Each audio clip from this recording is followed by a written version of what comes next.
All right, everybody, I am back with a brand new DC/Warner Brothers update. There was some big news that actually just broke.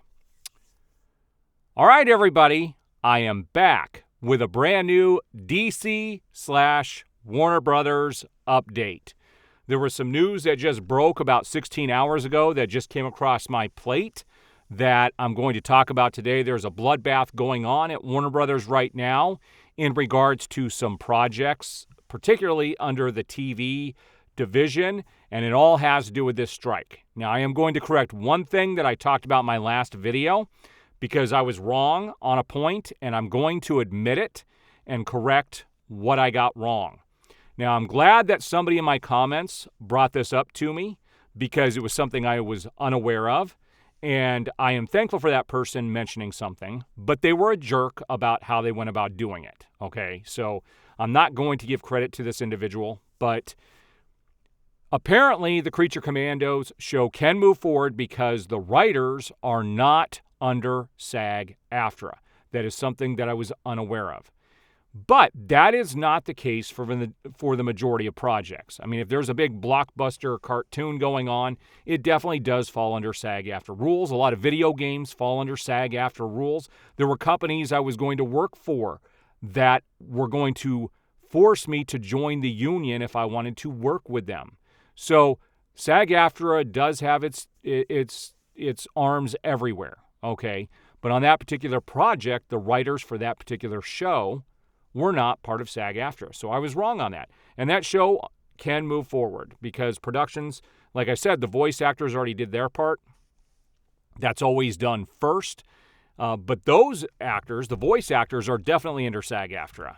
And so they can't come in and do pickups. So whatever they did, it's done. Unless they wait until the strike is over, they don't release it on time, and they wait for some ADR work or some other things that might have to be done with those voice actors. But the voice acting is always done first. I mentioned that in that video. So I was wrong on that point, and I'll admit it. People don't have to be a jerk about it. You can come and correct me and send me a message and say, hey, you might be misinformed. You might be better off going that route than trying to lambaste me and claim that I'm spreading misinformation out there, because that is never my goal. But let's take a look at what is going on at Warner Brothers right now, Warner Brothers Discovery, and we're going to talk about how this is allowed to happen and what this will mean going forward. So it says here, J.J. Abrams' Bad Robot, Greg Berlanti and Mindy Kaling, Bill Lawrence, and more overall deals have been suspended by Warner Brothers TV. Now, this does not necessarily mean that they have been canceled, although they do have that option. And that's something I will talk about here in a little bit. It says Warner Brothers TV has suspended overall deals with more of its A-list marquee producers, which is believed to include Greg Berlanti, Bill Lawrence, John Wells, Chuck Lorre, and Mindy Kaling, as well as J.J. Abrams' Bad Robot Shingle. Some of those names, including Wells and Lorre, have had their deals suspended months ago, early on in the Writers Guild of America strike. Others, who had shows in various stages of post-production when the work stoppage began May 2nd, were kept status quo while episodes were completed. The latest news of suspensions comes months after Warner Brothers TV, along with Amazon, HBO, Warner Brothers TV, Universal, Disney, CBS Studios, and other major struck studios, already hit pause on some first look and overall deals amid the ongoing strike. There are some rumors out there, and I want to talk about what this means before I move on with this article. There are rumors out there that this strike is also happening because all of the studios are bleeding money. There was a chain reaction that was started with COVID. People are finally starting to come back. But these studios have shot themselves in their foot with their woke movement in everything that they do. And it has caused people to turn away. And so a lot of the streaming networks are having troubles. A lot of the studios are having trouble. And they're using this as an excuse to get rid of some of the baggage and some of the things they don't think will work in the future. And they do have the option of canceling these projects straight up which would save them money, and then they won't have to compensate anybody. When it comes to a strike in something like this, there is verbiage in there saying that if they don't return to work or whatever, that they could absolutely lose those jobs. And it says those suspensions took place in May, soon after the WGA strike began, and didn't include producers who still had shows in production. This was before SAG-AFTRA also went on strike, starting on July 14th. But for more than 2 months after the WGA went pencils down, some actors were still on sets finishing production on projects with completed scripts. Some writer-producers also doubled as DGA members and directors on their projects. Because the DGA sealed a new deal with the AMTP and has not been on strike, those duties still have been allowed during these recent months. This goes to what that individual was talking about in my comments.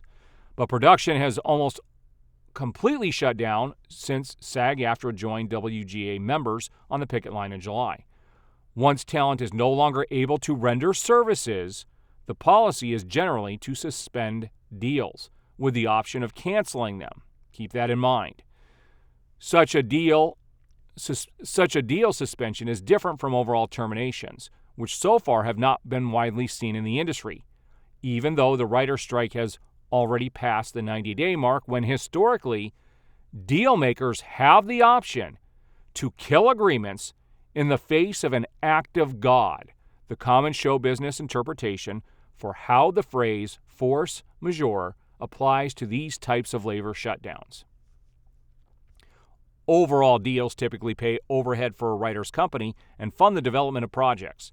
First look deals also provide financial padding and, in return, guarantee that the studio or company has favored nation status when it comes to determining potential distribution of series or films. Insiders note that suspensions usually only put a deal on hold, while no work is being done anyway. Once production resumes, the deal resumes, with the previously suspended time tacked on to the end of the pact. But it still means that the overhead to pay salaries at companies like Bad Robot will be paused, impacting staffers in the meantime. So this is hurting a whole lot of people. So there you have it. There's a lot going on at Warner Brothers, and believe it or not, Warner Brothers is not the only company that's going through these changes. And like I said, in those contracts, they have it written in there that if a certain amount of time goes on, they could just kill these projects for good. And some believe that this is why this strike has been allowed to go on for so long, so that these studios can tighten up and get rid of a lot of the baggage, especially on projects that they foresee in the future were not going to be a good financial return. And so we're going to see a lot of news coming out. There's also big news, and I've been thinking about doing a video on this as well, that people don't know this, but Disney actually had a deal with Hulu and Comcast to outright buy Hulu and Comcast.